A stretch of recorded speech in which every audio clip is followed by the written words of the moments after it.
উম্মতের জায়গা থেকে আমাদের করণীয় ইত্তেবা, রসুলের শানের জায়গা থেকে রসুলের সাল্লাল্লাহু আলাইহি ওয়াসাল্লামের দায়িত্ব হলো শাফাআ। সুতরাং ভাইয়ারা, আল্লাহ রসুলের পূর্ণ ইত্তেবা অনুসরণ করে উম্মত হিসাবে রসুলের প্রতি ইনসাফ প্রতিষ্ঠা করতে রাজি আছি তো ইনশাআল্লাহ? কথা বলে না, রাজি আছি তো ইনশাআল্লাহ? হ্যাঁ, পূর্ণ রাজি থাকতে হবে। কই আপনারা তো মুখে বলেন রাজি আছি, আপনারা তো শুধুমাত্র আওয়াজ দিয়ে বলেন রাজি আছি, আপনারা তো মাহফিলে আসলে হাত উঁচু করে বলেন রাজি আছি, অথচ গোটা বিশ্বের মধ্যে মিলিয়নস অফ পিপল মুসলিম রয়েছে, যার সংখ্যা 150 থেকে 170 কোটির কোটায় পর্যন্ত পৌঁছে গিয়েছে। অথচ আজও এই পৃথিবীর বুকে রাসূলুল্লাহ সাল্লাল্লাহু আলাইহি ওয়াসাল্লামের শান নিয়ে, রাসূলুল্লাহ সাল্লাল্লাহু আলাইহি ওয়াসাল্লামের মর্যাদা নিয়ে, রাসূলুল্লাহ সাল্লাল্লাহু আলাইহি ওয়াসাল্লামের আদল এবং ইনসাফ নিয়ে, রাসূলুল্লাহ সাল্লাল্লাহু আলাইহি ওয়াসাল্লামের পবিত্র স্ত্রীদেরকে নিয়ে, রাসূলুল্লাহ সাল্লাল্লাহু আলাইহি ওয়াসাল্লামের খতমে নবুয়তের চেয়ার নিয়ে, রাসূলুল্লাহ সাল্লাল্লাহু আলাইহি ওয়াসাল্লামের মক্কার জিন্দেগি নিয়ে, রাসূলুল্লাহ সাল্লাল্লাহু আলাইহি ওয়াসাল্লামের মদিনার জিন্দেগি নিয়ে, রাসূলুল্লাহ সাল্লাল্লাহু আলাইহি ওয়াসাল্লামের জিহাদের ময়দানের যুদ্ধ নিয়ে, সার্বিক ক্ষেত্রে এখনো পর্যন্ত 150 কোটি মুসলমানের সামনে চোখে চোখ রেখে আঙ্গুল তুলে চক্ষুকে লাল করে আমাদের কলিজায় আঘাত করে রসুলের শানের বিরুদ্ধে কথা বলে যায়। আমরা শুধুমাত্র ওয়াজের ময়দানে রসুলের ভালোবাসা দেখাই, জুমার দিনে খতিব সাহেবের সামনে রসুলের ভালোবাসা দেখাই, একজন ওলামায়ে কেরামের সামনে রসুলের মহব্বত জাহের করি। প্রকৃতপক্ষে আশিক যদি আমরা হতে পারতাম, সাহাবায়ে কেরামের মতো কুরবানিওয়ালা জিন্দেগি রসুলের সামনে যদি পেশ করতে পারতাম, এই পৃথিবীর উত্তর থেকে দক্ষিণ, পূর্ব থেকে পশ্চিম যত বড় ব্যক্তিত্ব সম্পূর্ণ লোক হোক না কেন, অন্তত পক্ষে 100 কোটি মুসলমানের সামনে রসুলের শান নিয়ে কথা বলতে 10 বার চিন্তা করতো। ঠিক কিনা ভাইয়েরা আমার?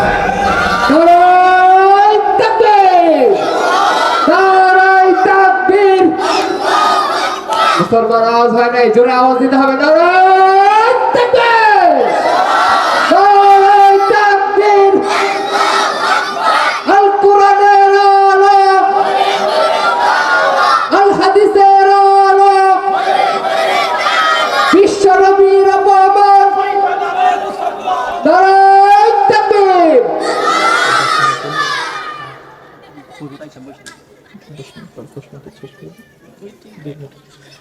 সম্মানিত হাজিরিন, আল্লাহর হক, রাসূলুল্লাহ সাল্লাল্লাহু আলাইহি ওয়াসাল্লামের হক নিয়ে বললাম। এরপরে নিজের ব্যক্তি জীবন থেকে নিয়ে শুরু করে প্রত্যেকটা পর্যায়ে ইনসাফ এবং আদল নিয়ে কথা বলা যাবে। আমি শেষ করে দিচ্ছি, আরেকটা বিষয় আলোকপাত করে শেষ করে দিচ্ছি। যত স্তরে ইনসাফ প্রতিষ্ঠার কথা রয়েছে, ঠিক তেমনিভাবে একটা স্তর রয়েছে, যিনি রাষ্ট্রপ্রধান হবেন, যিনি রাষ্ট্রের প্রধান হবেন, তিনি ইনসাফ প্রতিষ্ঠা করবেন তার জনগণের উপর। জনগণের দায়িত্ব হলো তার কমন মেনে, কথা মেনে তার অধীনস্থ যে রাজত্ব রয়েছে, এলাকা রয়েছে, সেইখানে পদচারণা করা, জীবনযাপন করা। আল্লাহ রাব্বুল আলামিন পবিত্র কোরআনে বলেছেন, কুল আতিউল্লাহ ওয়া আতিউর রাসূল ওয়া উলিল আমরি মিনকুম, তোমরা তোমাদের যারা উপর পর্যায়ে রয়েছে তাদের হুকুমকে মানো। কিন্তু তুমি কতক্ষণ মানবে? যতক্ষণ পর্যন্ত আল্লাহর হুকুমের বাইরে তোমার উপরস্থ নেতার, তোমার উপরস্থ অফিসারের, তোমার উপরস্থ মানুষের হুকুম না যাবে, ততক্ষণ পর্যন্ত তুমি তার হুকুম মানবে।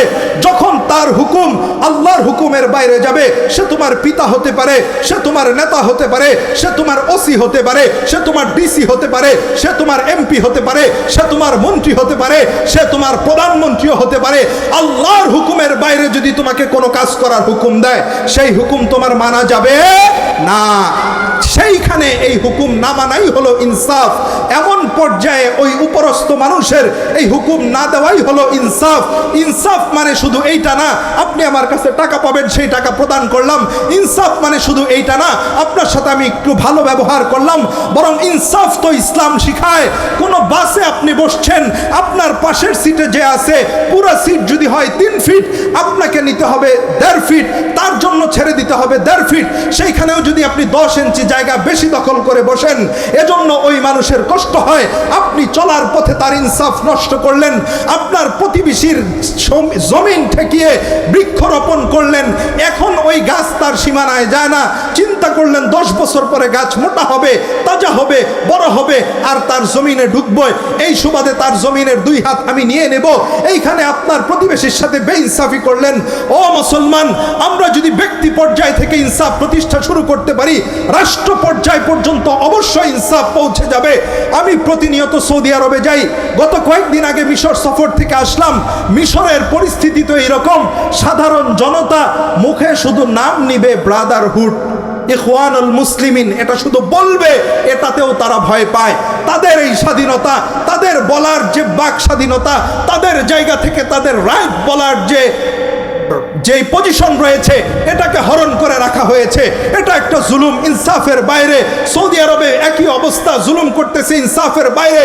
বাংলাদেশের যারা রয়েছে তাদেরকে আমি আখিরি পয়গাম দিয়ে শেষ করতে চাই, আপনাদের জায়গা থেকে জনতার জন্য যে সকল বিষয় রয়েছে, ইনসাফ প্রতিষ্ঠার মধ্য দিয়ে নিজের দলের নেতা কর্মীকে আগে ইনসাফ শিখিয়ে পরবর্তীতে সাধারণ জনতার উপরে ইনসাফ প্রতিষ্ঠা করুন। অন্যথায় আজ না হোক কাল বেইনসাফি করার জন্য জনতার আদালতেও দাঁড়াতে হবে, আল্লাহর আদালতেও দাঁড়াতে হবে। শেষ কথা, আজকে একটা রায় হয়েছে, আমরা দেখেছি। আবু সাইদকে হত্যা করা হয়েছিল ছাত্র আন্দোলনের প্রথম দিকে, রংপুরের আবু সাইদকে, যেই হত্যাকাণ্ডের মধ্য দিয়ে সারা বাংলাদেশে আন্দোলনের দাবানল ছড়িয়ে পড়েছিল। মানুষ থেকে মানুষে, ঘর থেকে ঘরে, ছাত্র থেকে অভিভাবক, শিক্ষক থেকে প্রফেসর, আলেম ওলামা থেকে নিয়ে শুরু করে মুসল্লি, সর্বস্তরে জুলাই আন্দোলনের দাবানল ছড়িয়ে পড়েছিল আবু সাইদকে কেন্দ্র করে।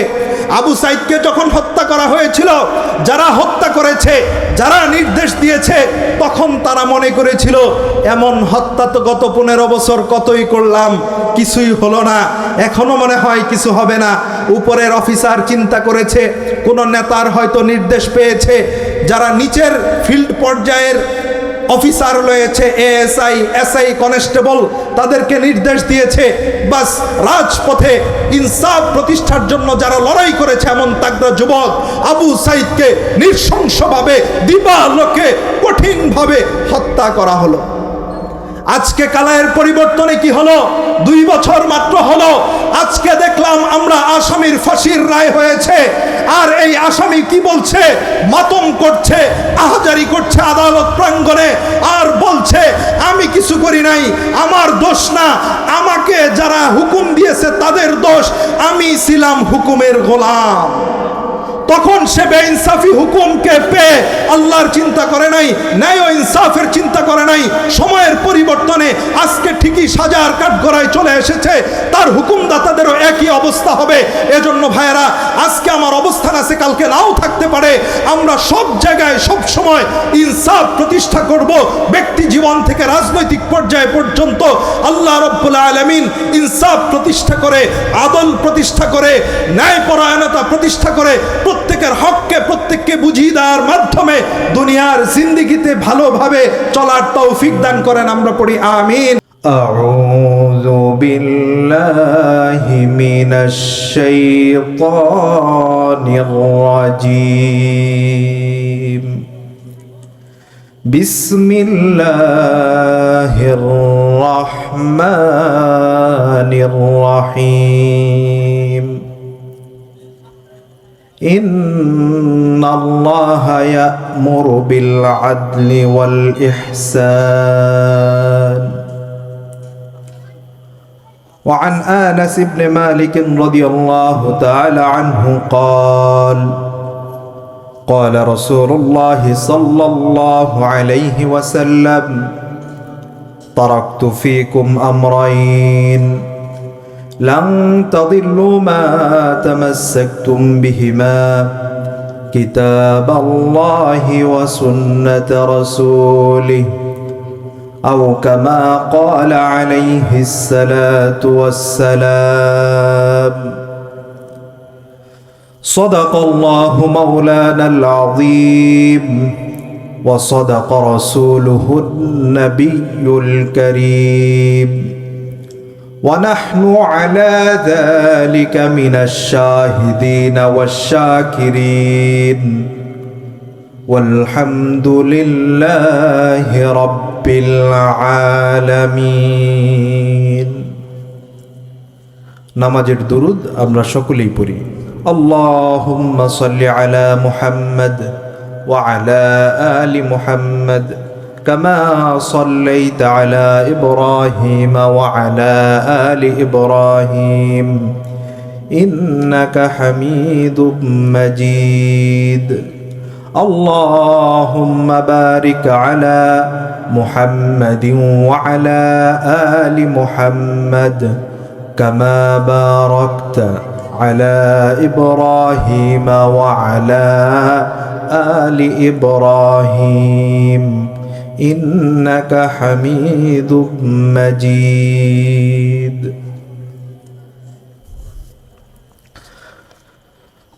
الحمد لله ثم الحمد لله। বাইশাকান্দা যুব সমাজের উদ্যোগে আয়োজিত পঞ্চম বার্ষিক ওয়াজ ও দোয়া মাহফিলের মান্যবর সভাপতি, সম্মানিত প্রধান অতিথি,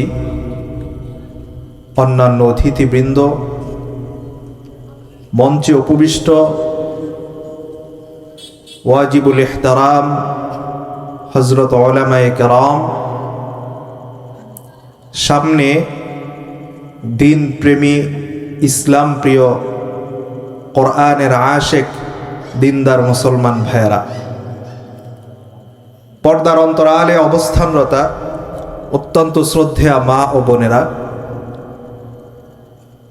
বাইশাকান্দা যুব সমাজের আজকের ওয়াজ মাহফিলের মূল অধিবেশনের শুরুতেই, শুরুর আলোচনায় প্রথমেই মহান রব্বুল আলামিনের আলিশান দরবারে শুকরগুজার হচ্ছি যে মহান রব্বুল আলামিন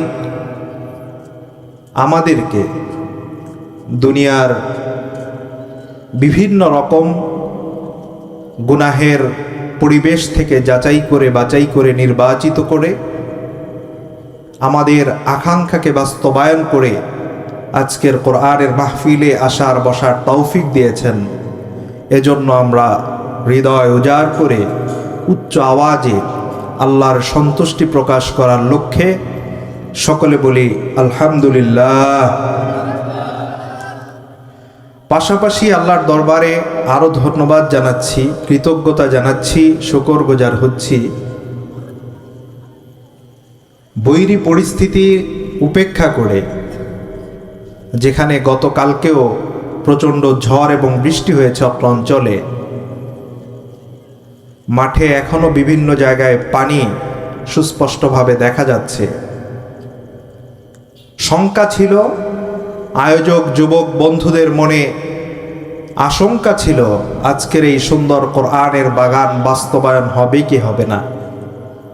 আল্লাহ রাব্বুল আলামিন ইহসান করে, দয়া করে যুবকদের দোয়া এবং মেহনতের বদৌলতে আপনাদের প্রতি আল্লাহ তাআলা বিশেষ অনুগ্রহ করে আজকে একটি সুন্দর, উপযোগী, একেবারে পারফেক্ট একটি ওয়েদারের ব্যবস্থা আল্লাহ তাআলা করে দিয়েছেন।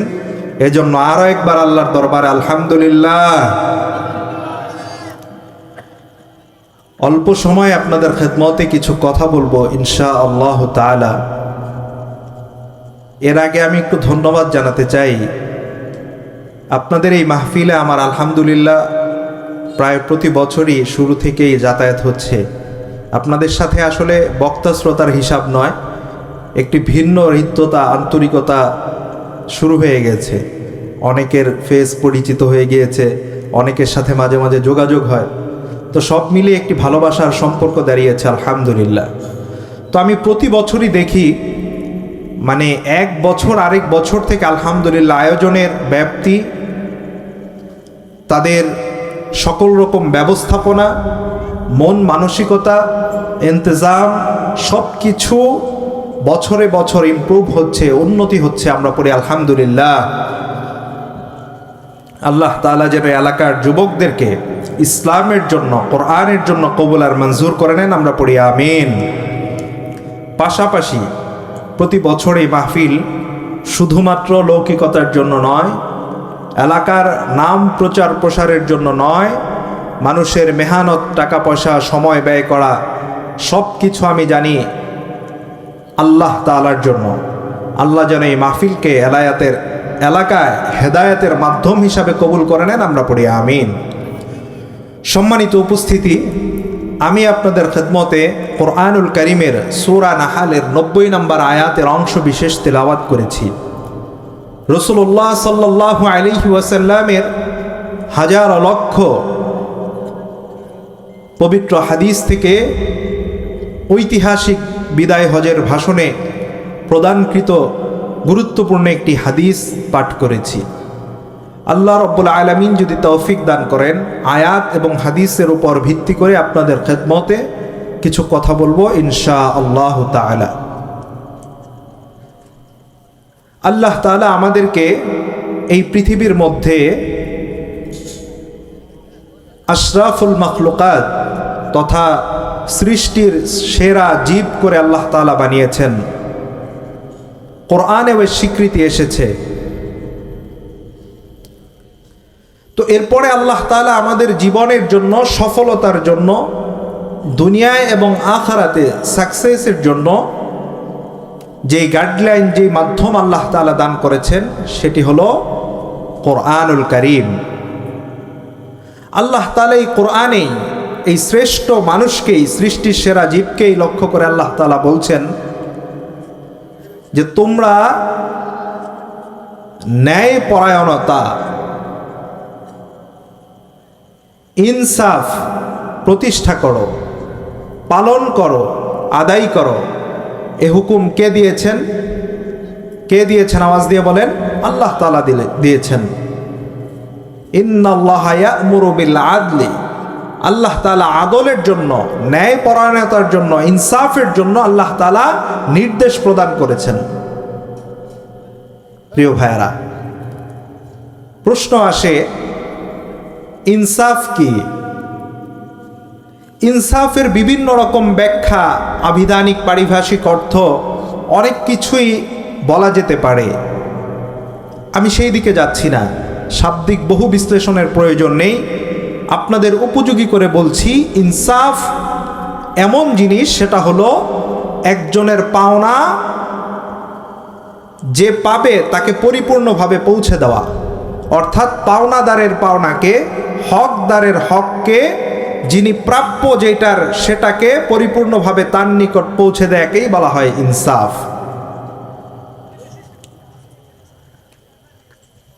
তাহলে মানুষ তার কি কি দায়িত্ব রয়েছে, তার সাথে কার পাওনা দাওনা রয়েছে, আল্লাহ তাআলা কেন বললেন তোমরা ইনসাফ প্রতিষ্ঠা করো, ইনসাফ পালন করো? হ্যাঁ, এইখানেই আমাদের বোঝার বিষয়। মানুষদের মধ্যে যত স্তর রয়েছে, যত অবস্থা রয়েছে, সব অবস্থান থেকেই একজন আরেকজনের উপর পাওনা রয়েছে। শুধু তাই না, মানুষের বাহিরে যারা গত হয়ে গিয়েছে, মানুষ গত হয়ে গিয়েছে, নবী পয়গম্বর যারা অতিবাহিত হয়ে গিয়েছেন, তাদের সাথেও পাওনা দাওনার হিসাব রয়েছে। শুধু তাই না, আল্লাহর সাথেও বান্দার পাওনা দাওনার হিসাব রয়েছে। এই সব বিষয়ে আল্লাহ তাআলা ইনসাফ প্রতিষ্ঠার জন্য বলেছেন। ইনসাফ এই কথাটা, এই শব্দটা বিগত 2-3 বছর ধরে আমরা আরো বেশি বিভিন্ন মাধ্যমে শুনতে পাচ্ছি। রাজনৈতিক বড় বড় ব্যক্তিবর্গর মুখ থেকে শুনতে পাচ্ছি, সমাজপতি যারা, তাদের কাছ থেকে জানতে পারছি, মসজিদের খতিব সাহেবও আলোচনার মধ্যে ইনসাফের কথা বলেন, ওয়াজ মাহফিলে বক্তা সাহেবও আলোচনায় ইনসাফের কথা বলেন। সব জায়গায় ইনসাফ নিয়ে একটি আলোড়ন সৃষ্টি হয়েছে। তো ইনসাফের মূল বিষয়টা আমরা শুধুমাত্র একজনের সাথে আছে, আমার আশপাশের মানুষের সাথে আছে, আমার পরিবারের লোকজনের সাথে আছে, বিষয়টা এমন নয়, বরং বিষয়টি অনেক বিশাল এবং ব্যাপক। যে সন্তান রয়েছে, সন্তানের বাবার সাথে পাওনা দাওনা রয়েছে, এখানে ইনসাফ প্রতিষ্ঠা দরকার। যিনি পিতা আছেন, তারও সন্তানের সাথে পাওনা দাওনা হক রয়েছে, এখানেও ইনসাফ প্রতিষ্ঠা দরকার।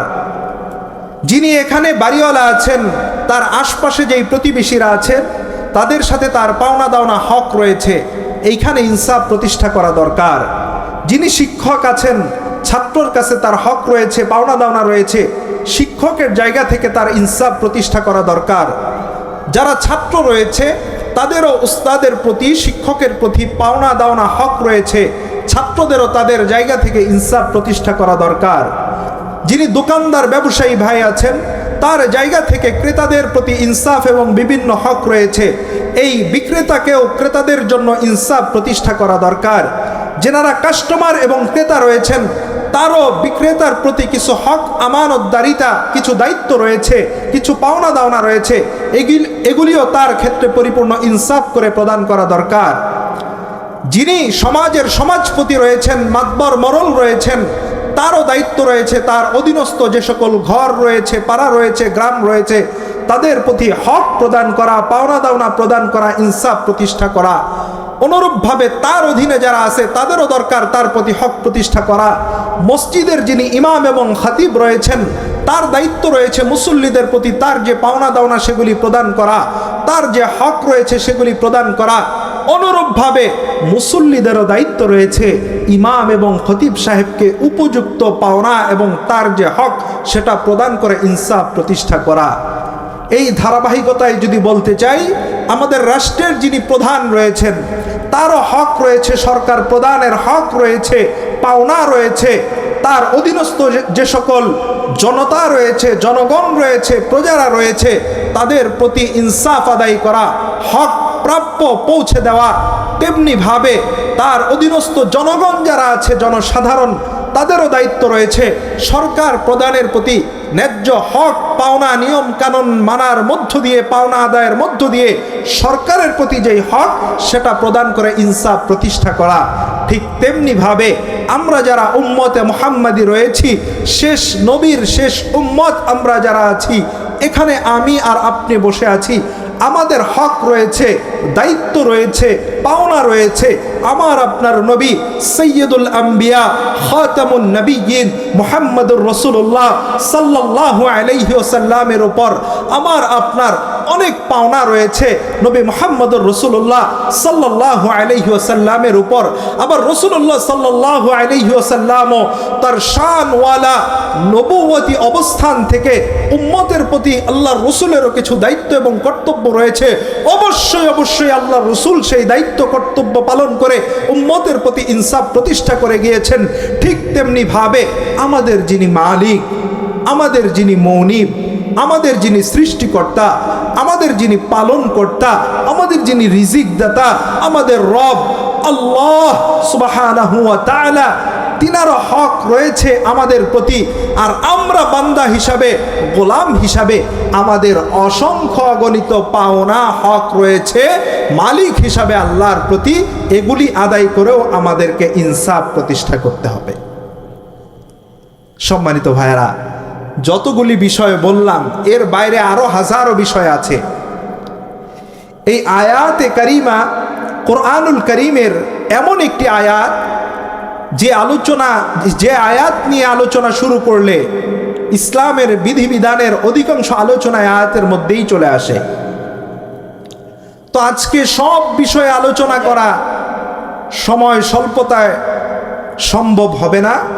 আমি অন্তত 2-3টা বিষয়ে আপনাদেরকে একটু টাচ দেওয়ার জন্য চেষ্টা করব ইনশাআল্লাহ। 10,000 টাকা আমি দিয়ে গেলাম, একটু দোয়া টাকা ওয়াজেন নিয়ে দিলাম। আপনার নাম? আলহাজ মোহাম্মদ গেদু মিয়া। মাশাআল্লাহ।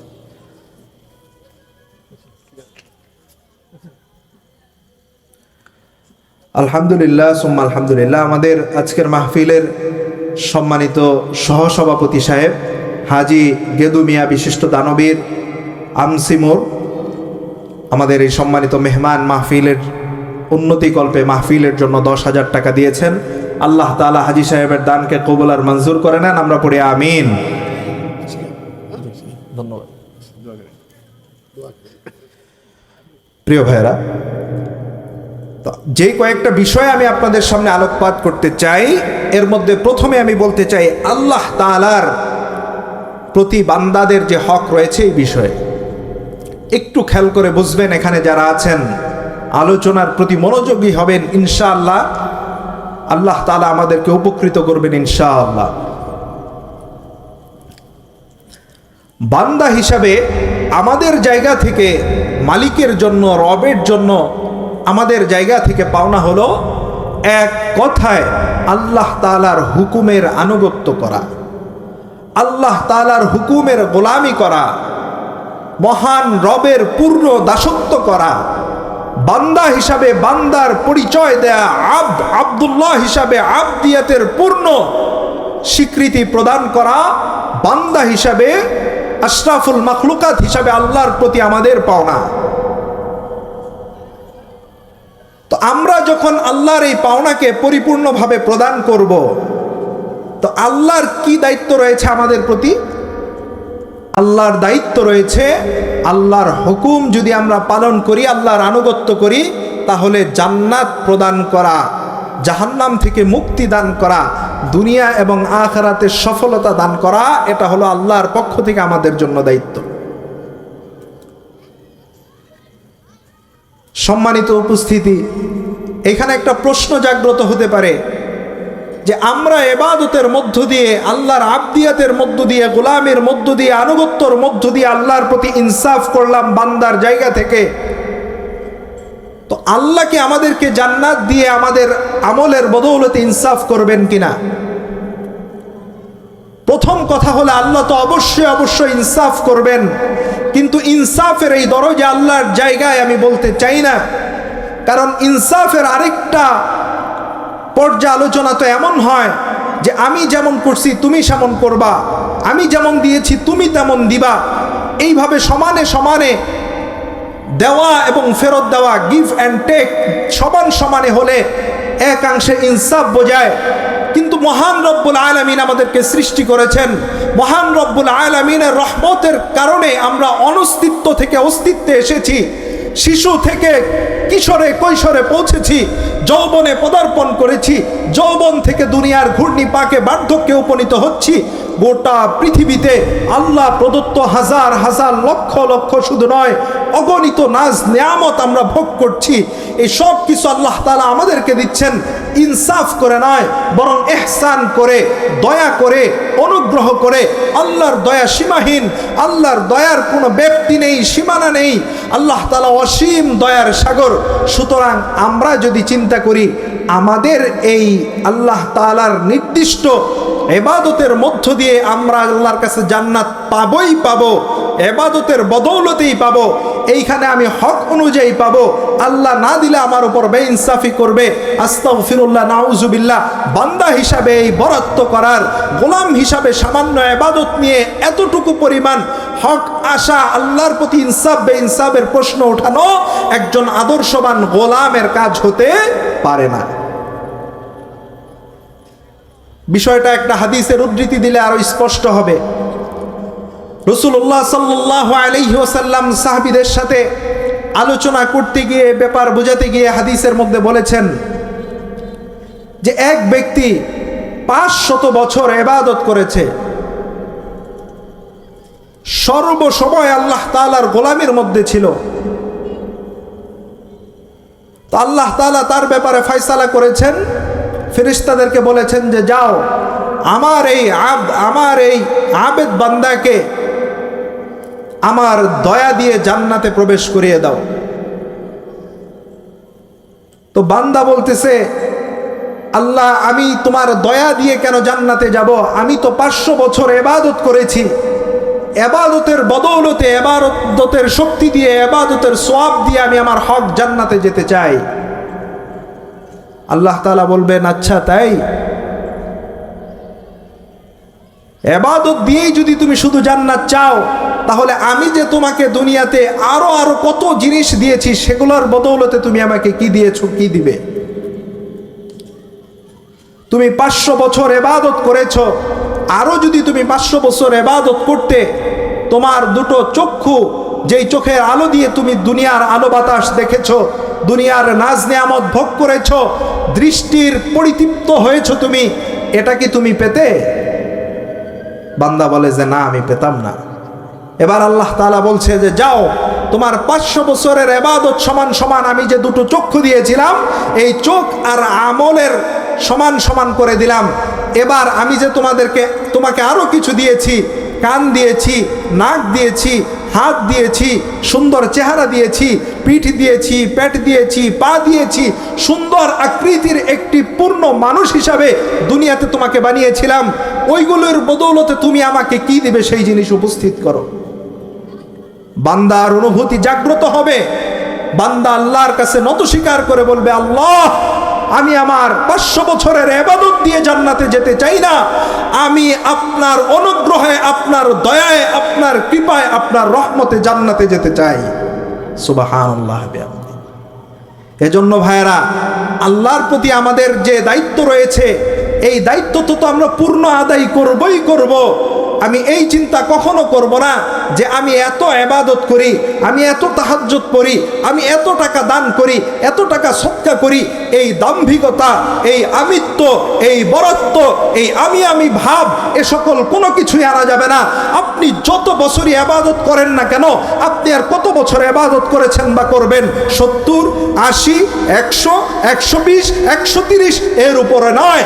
এই দুনিয়াতে আপনার চাইতে আরো 4 ডাবল, 5 ডাবল, 10 ডাবল আবেদ আল্লাহর দরবারে ইবাদত করেছে, ধারাবাহিকভাবে ইবাদত করেছে, দান সদকায়, বদান্যতায়, উদারতায় আপনার চাইতে অনেক বড় বড় মানুষ গত হয়ে গিয়েছে আল্লাহর জমিনে। আল্লাহর জন্য জীবন বাজি রেখে আরো অনেক মানুষ আল্লাহর প্রিয় হয়ে গিয়েছে। সুতরাং আমাদের সামান্য আমল দিয়ে, আমাদের সামান্য আখলাক নিয়ে, আমাদের সামান্য দান নিয়ে, আমাদের সামান্য কুরবানি নিয়ে এত গৌরব করার কোনো কিছু নয়, বরং আমরা যত ইবাদতই করব না কেন, যত আল্লাহর আনুগত্যই করব না কেন, সব সময় আল্লাহর রহমতের আশায় নিচু হয়ে থাকব, আল্লাহর কাছে রহমতের আশা করব। এ সকল ইবাদত দিয়ে দাম্ভিকতার সাথে জান্নাতে যেতে চাইব না, বরং বলবো, আল্লাহ আমার এই ইবাদত আপনি সন্তুষ্টির জন্য করলাম, কিন্তু আমার জীবনের মুক্তি, জাহান্নামের আগুন থেকে পরিত্রাণ, চিরশান্তির স্থান জান্নাতে আপনার দয়া দিয়ে যেতে চাই। রাজি আছি তো ইনশাআল্লাহ? এই নিয়ত করে ইবাদত করব, রাজি আছি তো ইনশাআল্লাহ? একটা গল্প মনে পড়ে গেল ছোট্ট, এটার সাথে প্রাসঙ্গিক। এক লোক এই আপনাদের বাইশাকান্দা গ্রামের মতো এক গ্রাম দিয়ে হাঁটতেছে আর চিন্তা করতেছে, আমার এত বয়স, আমি এত বৃদ্ধ, আমার মতো এরকম বয়স্ক মানুষ মনে হয় এই ধামরাই এলাকায় আর নাই। ধামরাইকে আমার মনে হয় এই ঢাকা জেলার মধ্যেই আর নাই। এই চিন্তা করতেছে আর হাঁটতেছে। হঠাৎ করে দেখে ওই ক্ষেতের আইলের মাঝখানে এক লোক, অনেক বৃদ্ধ দেখা যায়, তার চেয়েও বয়স্ক দেখা যায়। সে কান্না করতেছে, আওয়াজ করে কান্না করতেছে। বৃদ্ধ লোক যে ভাবতেছিল তার চেয়ে বয়স্ক কেউ নাই, সে অবাক হয়ে গেছে। এবার গিয়ে বলছে, আরে ভাই, আপনার কি দুঃখ? আপনি এত বয়স হয়ে গিয়েছেন, বয়সের ভারে কুজু হয়ে গিয়েছেন, এরপরেও আপনি কান্না করছেন, কি দুঃখ কষ্ট আপনার? ক্রন্দনরত এই ব্যক্তি বলতেছে, ভাই বইলেন না, আপনি বলতেছেন আমি বড় হয়ে গেছি, এরপরেও আমার আব্বা আমাকে মারছে। কে মারছে? আমার আব্বা আমাকে মারছে। ওই বৃদ্ধ লোক এবার আরো আশ্চর্য হয়ে গেল, আরে আমি চিন্তা করলাম আমার চেয়ে বয়স্ক আর কেউ নাই, এখন দেখি আমার চেয়ে বয়স্ক একজন হাউমাউ করে কান্না করছে। কান্নার কারণ জিজ্ঞাসা করলাম, তিনি বলছে তার পিতা তাকে মারছে। ভাই চলেন তো দেখি, আপনি তো বড় হয়ে গেছেন, বৃদ্ধ হয়ে গেছেন, এরপরেও আপনার আব্বা আপনাকে কেন মারলো, একটু যাই দেখি, চাচার কি দুঃখ। চলেন। গেছে ছেলেরে নিয়ে বাবার কাছে, চাচা বাড়িতে আছেন? হ্যাঁ আছি, কে? আসেন। আপনার এত বড় বৃদ্ধ ছেলে, আপনি তারপরেও তাকে মারলেন, কারণ কি? ওরে আরো 2টা দেওয়ার দরকার। কখন কইছি ওর দাদার একটু উক্কা ধরাই দেও, দেয় নাই, না দিয়ে এলাকায় ঘুরতেছে, ওরে আরো 2টা দেওয়ার দরকার। বুঝছে? আরে এর দাদাও আছে? হ্যাঁ এর দাদাও আছে। তখন ওই বৃদ্ধ লোকের হুঁশ আসছে, আরে আমি যে চিন্তা করতেছি আমার চেয়ে বয়োবৃদ্ধ আর কেউ নাই, এখন দেখি আমার চেয়ে বয়োবৃদ্ধ আরও আছে। শুধু তাই না, তার বাবাও আছে, শুধু বাবা না, তার দাদাও আছে। প্রিয় হাজিরিন, ছোট্ট গল্পের উদ্ধৃতি দিয়ে আপনাদেরকে বুঝাতে চাইলাম, আমরা অনেক সময় আমল করে, আমরা অনেক সময় দান সদকা করে, আমরা অনেক সময় ইসলামের সামান্য কাজ করে, আমরা অনেক সময় কোরবানি করে চিন্তা করি আমার চেয়ে বড় দানবীর মনে হয় দামরাই জ্বালায় কেউ নেই, ধামরাই থানায় কেউ নাই, আমার চেয়ে বড় দানবীর মনে হয় ঢাকায় কেউ নাই, আমার চেয়ে বড় আবেদ মনে হয় বাইশাকান্দায় কেউ নাই। না, এই চিন্তা করা যাবে না। হয়তো আমার চেয়ে আরো অনেক বড় আবেদ রয়েছে, তার চেয়ে অনেক বড় দানশীল রয়েছে, তার চেয়ে আরো বেশি কোরবানি করেওয়ালা মানুষ রয়েছে। এজন্য অহংকার, আমিত্ব, অহমিকা, দাম্ভিকতা এ সকল কিছুর স্থান ইসলামের মধ্যে নাই। সব সময় নিচু হয়ে আল্লাহর রহমতের আশা করতে হবে। প্রিয় ভাইরা, সময় খুবই কম, আমি আর 2-1 মিনিট কথা বলে 2-1টা উদ্ধৃতি দিয়ে শেষ করে দিচ্ছি। আল্লাহর হক বললাম বান্দার ক্ষেত্রে। 2 নাম্বার হলো রাসূলুল্লাহ সাল্লাল্লাহু আলাইহি ওয়াসাল্লাম আমাদের নবী, আমাদের হৃদয়ের স্পন্দন, আমাদের প্রাণিধিক প্রিয়। এই রসুলের প্রতি আমাদের কিছু হক রয়েছে। সংক্ষিপ্ত আকারে যদি বলি, উম্মত হিসাবে উম্মতের জায়গা থেকে, আমাদের জায়গা থেকে আল্লাহর রসুলের প্রতি আমাদের যে পাওনা দাওনা রয়েছে, এই পাওনা পরিশোধের প্রতি উম্মত হিসাবে ইনসাফ প্রতিষ্ঠা করতে চাই, তাহলে আমাদেরকে এক কথায় আল্লাহর রসুলের ইত্তেবা করতে হবে, রসুলের অনুসরণ করতে হবে, রসুলের আদর্শ পরিপূর্ণভাবে মানতে হবে। আমরা যদি এই ইনসাফ রসুলের প্রতি প্রতিষ্ঠা করতে পারি আমাদের জায়গা থেকে, তাহলে আল্লাহর রসুলের দায়িত্ব রয়েছে, জিম্মাদারি রয়েছে, কমিটমেন্ট রয়েছে। আল্লাহ রসুল সাল্লাল্লাহু আলাইহি ওয়াসাল্লাম পরিপূর্ণ ইত্তেবা করনেওয়ালা উম্মতকে হাসরের কঠিন ময়দানে শাফাআত করবেন। সুবহানাল্লাহ ওয়া বিহামদিহি। উম্মতের জায়গা থেকে আমাদের করণীয় ইত্তেবা, রসুলের শানের জায়গা থেকে রসুলের সাল্লাল্লাহু আলাইহি ওয়াসাল্লামের দায়িত্ব হলো শাফাআত। সুতরাং ভাইয়ারা, আল্লাহ রসুলের পূর্ণ ইত্তেবা অনুসরণ করে উম্মত হিসাবে রসুলের প্রতি ইনসাফ প্রতিষ্ঠা করতে রাজি আছি তো ইনশাআল্লাহ? কথা বলে না, রাজি আছি তো ইনশাআল্লাহ? হ্যাঁ, পূর্ণ রাজি থাকতে হবে। কই, আপনারা তো মুখে বলেন রাজি আছি, আপনারা তো শুধুমাত্র আওয়াজ দিয়ে বলেন রাজি আছি, আপনারা তো মাহফিলে আসলে হাত উঁচু করে বলেন রাজি আছি, অথচ গোটা বিশ্বের মধ্যে মিলিয়নস অফ পিপল মুসলিম রয়েছে, যার সংখ্যা 150 থেকে 170 কোটির কোটায় পর্যন্ত পৌঁছে গিয়েছে। অথচ আজও এই পৃথিবীর বুকে রাসূলুল্লাহ সাল্লাল্লাহু আলাইহি ওয়াসাল্লামের শান নিয়ে, রাসূলুল্লাহ সাল্লাল্লাহু আলাইহি ওয়াসাল্লামের মর্যাদা নিয়ে, রাসূলুল্লাহ সাল্লাল্লাহু আলাইহি ওয়াসাল্লামের আদল এবং ইনসাফ নিয়ে, রাসূলুল্লাহ সাল্লাল্লাহু আলাইহি ওয়াসাল্লামের পবিত্র স্ত্রীদেরকে নিয়ে, রাসূলুল্লাহ সাল্লাল্লাহু আলাইহি ওয়াসাল্লামের খতমে নবুয়তের চেয়ার নিয়ে, রাসূলুল্লাহ সাল্লাল্লাহু আলাইহি ওয়াসাল্লামের মক্কার জিন্দেগি নিয়ে, রাসূলুল্লাহ সাল্লাল্লাহু আলাইহি ওয়াসাল্লামের মদিনার জিন্দেগি নিয়ে, রাসূলুল্লাহ সাল্লাল্লাহু আলাইহি ওয়াসাল্লামের জিহাদের ময়দানের যুদ্ধ নিয়ে, সার্বিক ক্ষেত্রে এখনো পর্যন্ত 150 কোটি মুসলমানের সামনে চোখে চোখ রেখে আঙ্গুল তুলে চক্ষুকে লাল করে আমাদের কলিজায় আঘাত করে রসুলের শানের বিরুদ্ধে কথা বলে যায়। আমরা শুধুমাত্র ওয়াজের ময়দানে রসুলের ভালোবাসা দেখাই, জুমার দিনে খতিব সাহেবের সামনে রসুলের ভালোবাসা দেখাই, একজন ওলামায়ে কেরামের সামনে রসুলের মহব্বত জাহের করি।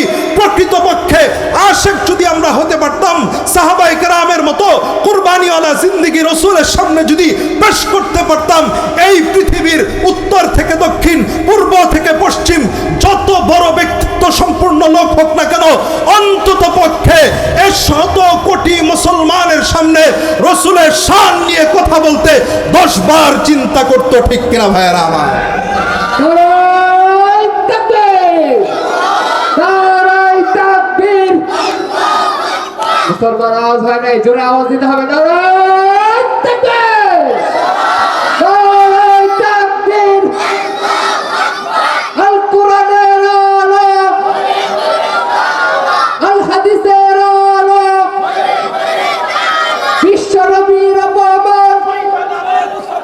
নারায়ে তাকবীর।